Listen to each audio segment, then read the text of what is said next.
Welcome in. It is so great to have you sitting down with us today. We've put together a custom tailored deep dive just for you and This us. stack of source material we are working with today is just phenomenal. Yeah, it really is. We are jumping into the March Worst 2026 edition of the Sunday Blender newsletter. Right. This specific issue is titled The Making of a Hero. And reading through it over the weekend just completely rewired my brain. There are so many wild, seemingly unrelated threads in here, and I just cannot wait to share them with you. It really is a remarkable collection of information. And our mission for this deep dive is to take this massive spectrum of current events. And we're talking about everything from microscopic brain mapping. Which is mind-blowing. Oh, absolutely. Yeah. Brain mapping, absolute tectonic shifts in artificial intelligence, century-old architectural milestones, and some very serious geopolitical tensions. Yeah. We want to synthesize all of it. The goal here is to discover exactly what these incredibly diverse events tell us about human endurance, about persistence, and really just the sheer scale of long-term vision. Okay, let's unpack this. Because this issue kicks off with some truly incredible stories of individuals who just stared down impossible odds. Mm-hmm. And the first one comes from the recent State of the Union address on February 24th.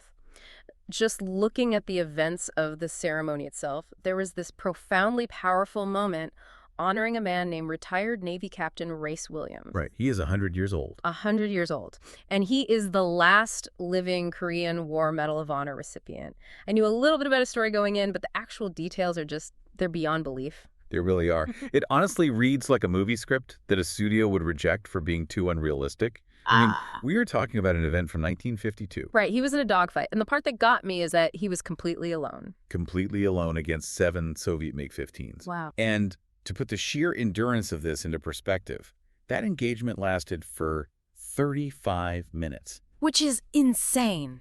If you know anything about aviation combat, a 35-minute dogfight is an eternity. It remains the longest in U.S. Navy history.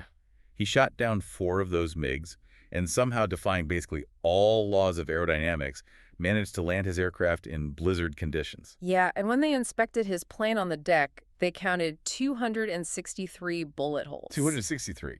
Which is terrifying. But the craziest part of the whole thing to me wasn't even the battle, it was the aftermath. Because of Cold War tensions, that mission was classified for over 50 years. Over half a century. He couldn't even tell his own wife what he had done that day. During the address, First Lady Melania Trump placed the Medal of Honor around his neck, and the entire chamber gave him a standing ovation that lasted more than 3 minutes. And that detail about the secrecy is crucial. To carry a secret of that magnitude, a literal world-class act of heroism in total silence for half a century, requires a kind of mental and emotional endurance that is incredibly hard to comprehend today. Yeah, and right after that moment in the ceremony, the newsletter highlights a totally different flavor of endurance. They introduced Coast Guard Petty Officer Scott Ruskin. Right. Now, contrast Captain Williams with this guy. Ruskin is a 26-year-old former KPMG accountant, and on July 4th, 2025, he was out on his very first rescue mission. There was a massive flood on the Guadalupe River in Texas. The water surged from 3 feet to nearly 30 feet out of nowhere, Just completely devastating an all-girls summer camp called Camp Mystic. leaving over 700 campers trapped in rapidly rising water. And the helicopter crew had to make this brutal, agonizing call. They had to leave Ruskin, the rookie, the former accountant, on the ground alone so the chopper could airlift the first batch of children out. And they left him there for 3 hours. 3 hours. No radio, no cell service, absolutely no backup, just a guy in a crisis. In that 3-hour window, he triaged nearly 200 terrified girls, bandaged severe wounds, and physically carried barefoot children across this jagged, flooded terrain. Unbelievable. He is credited with saving 165 lives that day. At the State of the Union, he received the Legion of Merit and got to reunite with an 11-year-old girl named Millie Kate McClymont, who was one of the kids he personally carried to safety. Wow. What's fascinating here is the stark contrast between these 2 acts of heroism. On one hand, you have Captain Williams, whose endurance is measured in decades of quiet restraint. And on the other, you have Officer Ruskin, whose endurance was tested in a sudden, solitary 3-hour pressure cooker, where he had to act purely in the present moment. Yeah. And that actually connects beautifully to a really thoughtful note the editor of the Sunday Blender wrote at the beginning of this issue. Oh, right, about how children experience time. Exactly. The editor points out that children live entirely in the present tense. When a kid leaves school on a Friday, they aren't agonizing over their weekend itinerary or stressing about Monday. They just play. Yeah. They exist in the now. Yeah. But adults, we are constantly haunted by our memories of the past or paralyzed by our anxieties about the future. Ruskin, in that flood, had no choice but to operate with that pure, immediate focus of the present moment. That is such a fascinating way to frame it. And speaking of pushing your body and mind through the present moment, the newsletter pivots from these life or death rescues to some intense examples of endurance in sports and academics. Let's look at the 2026 Osaka Marathon. Okay. There was this 23-year-old runner named Hideki Yoshida making his marathon debut, and instead of playing it safe, he just threw all caution to the wind. He was targeting a 2.04 national record, which is a blistering pace. Absolutely. He passed the halfway mark at an astonishing 1.02.39. But then the reality of a 26-mile race hit him. He missed his drink bottles at the aid stations, severe dehydration set in, and you could just see the physical toll on his body. He ended up finishing at 2.09.33. Right. So he didn't get the record. But reading about it, you can't help but respect the sheer guts. It was pure, reckless brilliance. It's the willingness to endure the pain of a massive risk. And you see a similar, though far less sweaty kind of endurance in the academic world. Definitely less sweaty. The newsletter highlights the Putnam competition, which is widely considered the most prestigious undergraduate math contest on the planet. To give you an idea of how punishing this exam is, it's a 6-hour, 12-problem test. The median score is usually a 2 out of 120. A 2 out of 120, I think I would legitimately score a negative number. Most of us would. But MIT just won the team title again. It is their 10th win in the last 12 years, which is an absolute dynasty. And Jessica Wan from MIT took the prize as the top-scoring woman. But what's really fun is how this connects to a little riddle in the newsletter. Yes, the Easter egg.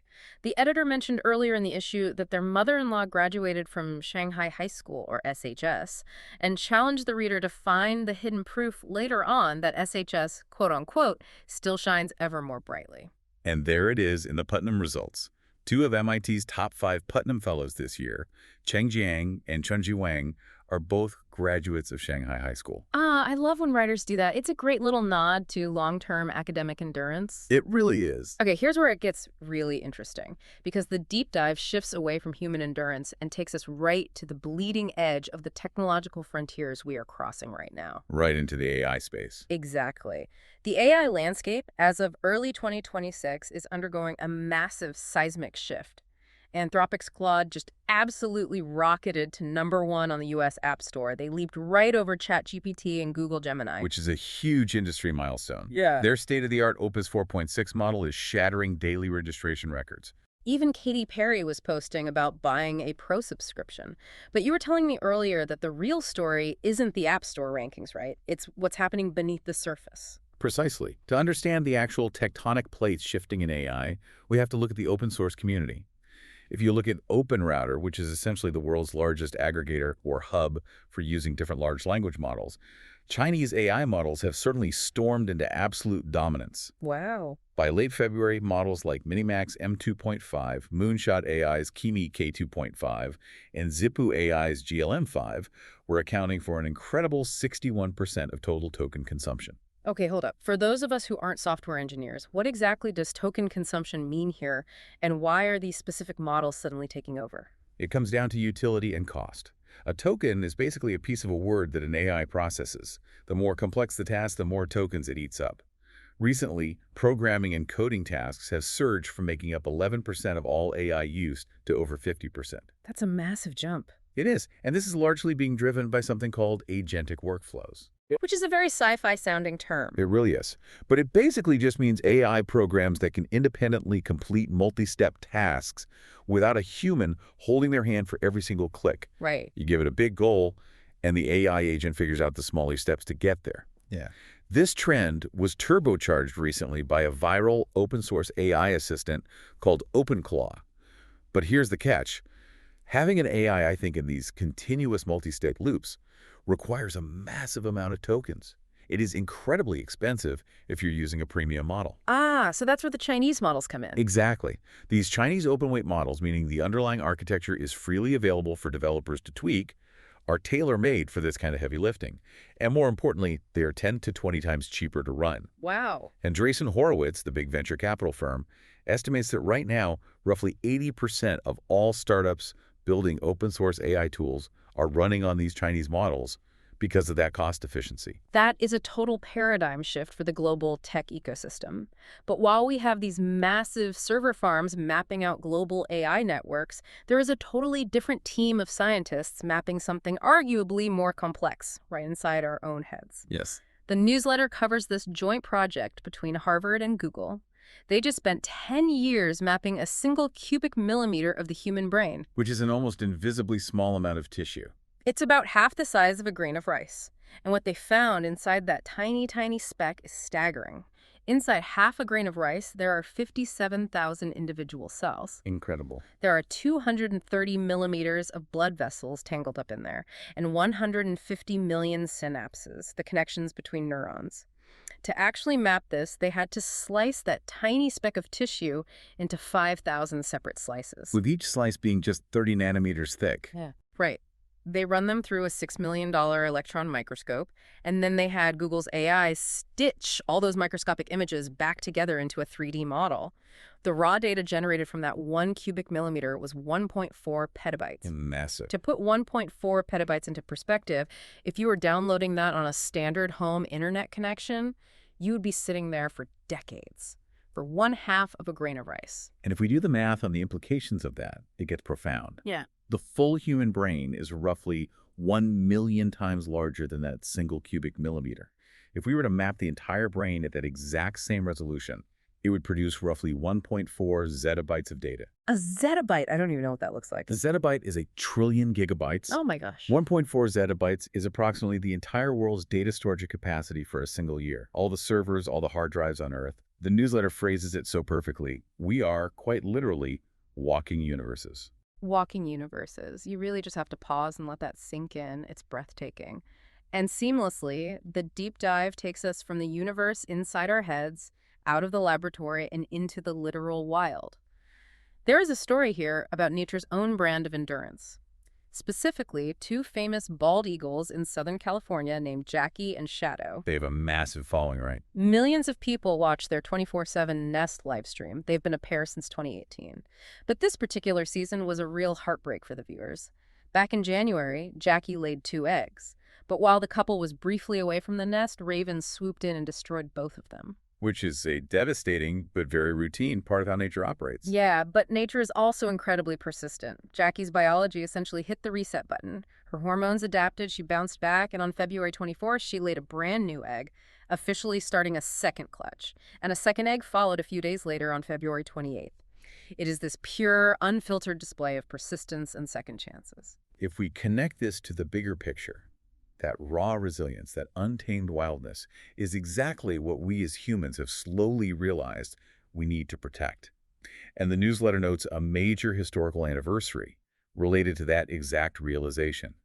On March 1st, 1872, which is 154 years ago, to the day of this newsletter's publication, President Ulysses S. Grant signed a law creating Yellowstone. The first one. It was the world's first national park, setting aside 2 million acres of wild land. Which is wild to think about because in 1872, the American mindset was entirely focused on conquering the frontier, paving it, and extracting resources from it. It was an incredibly radical idea for its era.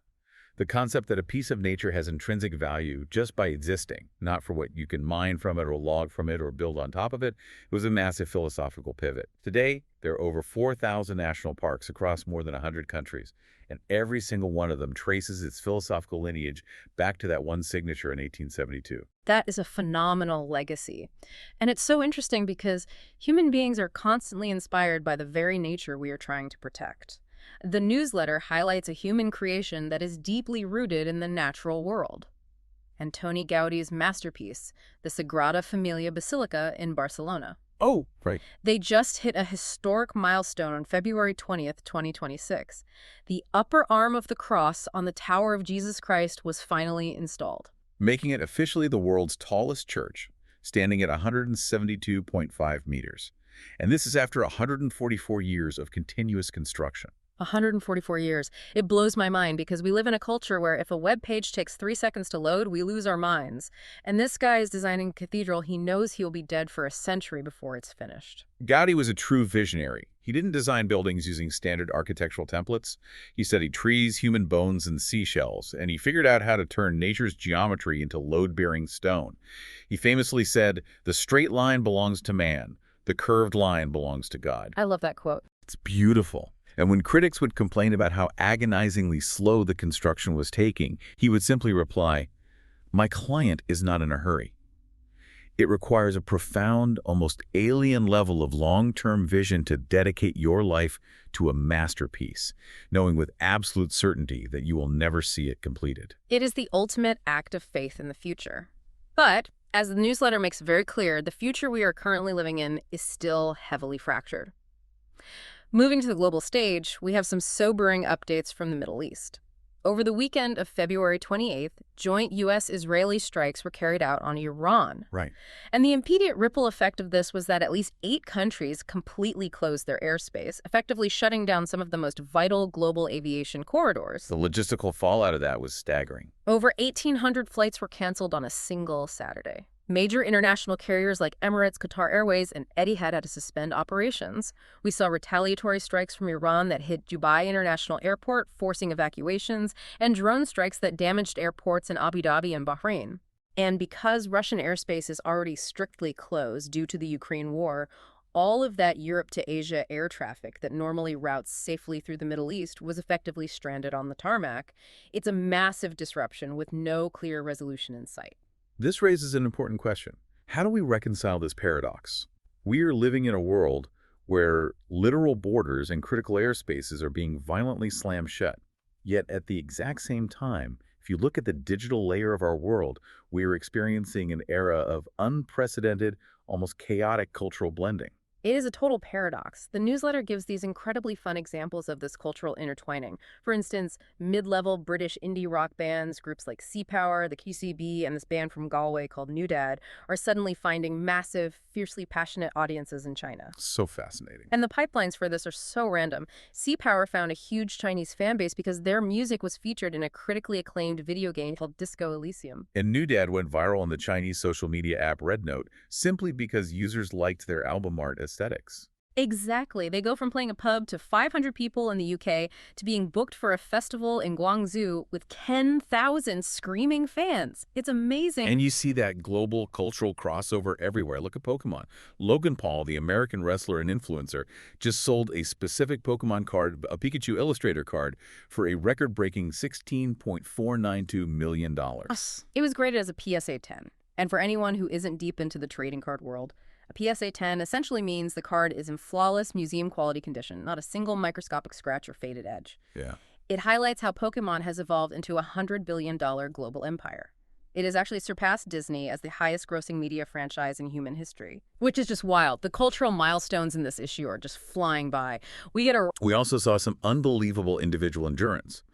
Norway's Johannes Høsflot Klæbo became the very first athlete to win 6 gold medals at a single Winter Games, shattering a nearly 50-year-old record. Incredible. Meanwhile, Team China delivered its best-ever overseas Winter Olympics performance. Eileen Gu successfully defended her halfpipe title.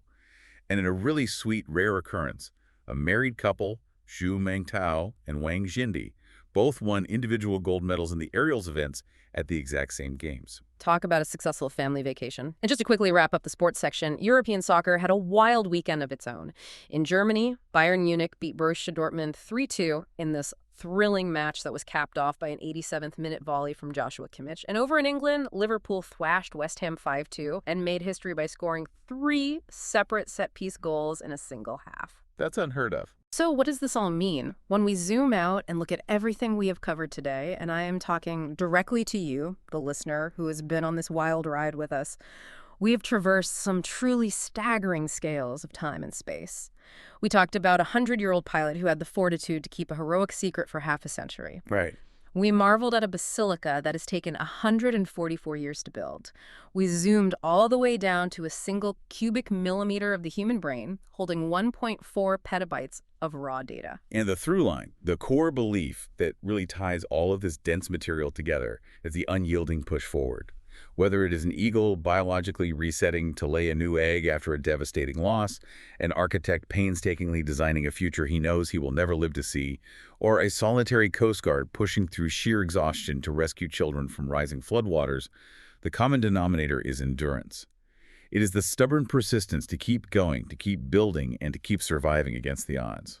Absolutely. Thank you so much for joining us on this deep dive and for handing your time over to learn something new with us today. It is always a privilege to explore these amazing stories with you. Before we go, I want to leave you with a final lingering thought based on what we've discussed today. We learned that mapping a whole human brain would take 1.4 zettabytes, which is the entire world's data storage capacity for a full year. We also talked about the radical creation of Yellowstone in 1872 to protect wild, untamed nature from industrial extraction. Right. Right now, as open-source AI models race to consume billions of tokens, desperately trying to replicate the walking universes of our minds. Wait, let me rephrase that. When AI finally does reach the unfathomable complexity of the human brain, will we eventually need to create digital national parks to protect the raw, unengineered wildness of human thought? Something for you to ponder until next time.